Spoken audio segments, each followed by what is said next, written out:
السلام عليكم ورحمة الله وبركاته. اخباركم شباب؟ شو علومكم؟ شاتكم بخير. معكم نايف. رجعت لكم فيديو جديد. في ذا الفيديو عندي لكم طاقات لاعبي نادي الهلال السعودي. تقريبا هذه طاقات رسمية او شبه رسمية يعني.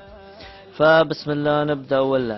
اول لاعب عندنا خالد شراحيلي، من افضل الحراس السعوديين هذا الموسم. قاته 70، دايفنج 72، رفلكس 75، هاندلينج 65، سبيد 44، كيك 59، والتمركز او بسجن 71، والقدم الضعيفة 3. هذه نجمة واحدة. ثاني لاعب ياسر الشهراني، من افضل الاظهرة هذا الموسم. طاقة 71، السرعة 93، السرعة صراحة ممتازة.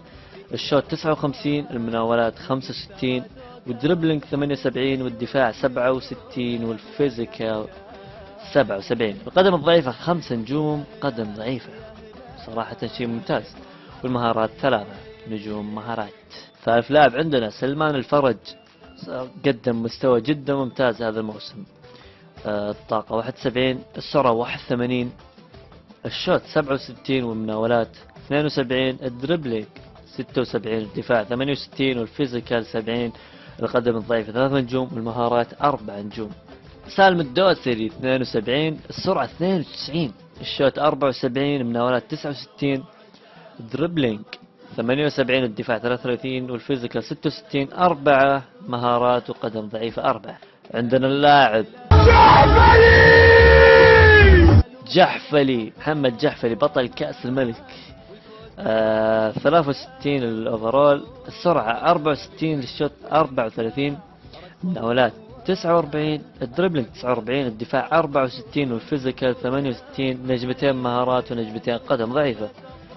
ناصر الشمراني، صح المستوى طايح بس ترى احصائياته تعتبر ممتازة يعني مو بسيئة ابدا. 76 اوفرول، السرعة 83، الشوت 77، المناولات 61، دربلينج 72، دفاع 31، فيزيكال 73، وثلاث نجوم مهارات، 3 نجوم قدم ضعيفة. نبدأ بالأجانب. أول أجنبي معنا كواك تاي هي. اوفرول 74، السرعة 58، الشوت 55، مناولات 57، دربلينج 55، الدفاع 76، والفيزيكال 86. 4 نجوم قدم ضعيفة ونجمتين مهارات. عندنا ثاني الأجانب اللاعب الجديد إيلتون أو آيلتون، صراحة اسم غريب.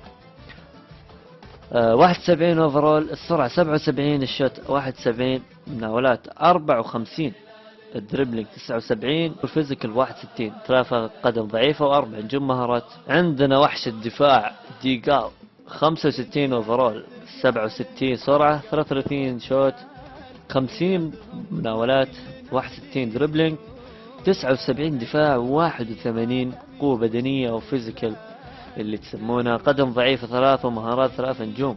عندنا آخر لاعب كارلوس إدواردو، 75 أوفرول، السرعة 68، الشوت 71، المناولات 76، الدربلينج 76، الدفاع 47، والفيزيكال 69. 4 قدم ضعيفة و4 نجوم مهارات. هذه كانت الطاقات. تقريبا أغلب الطاقات بتكون شبه رسمية زي ما قلت يعني. فأغلب اللاعبين ممكن يزيدون 1 أو 2 أو ينقصون 1 أو 2 في الطاقات.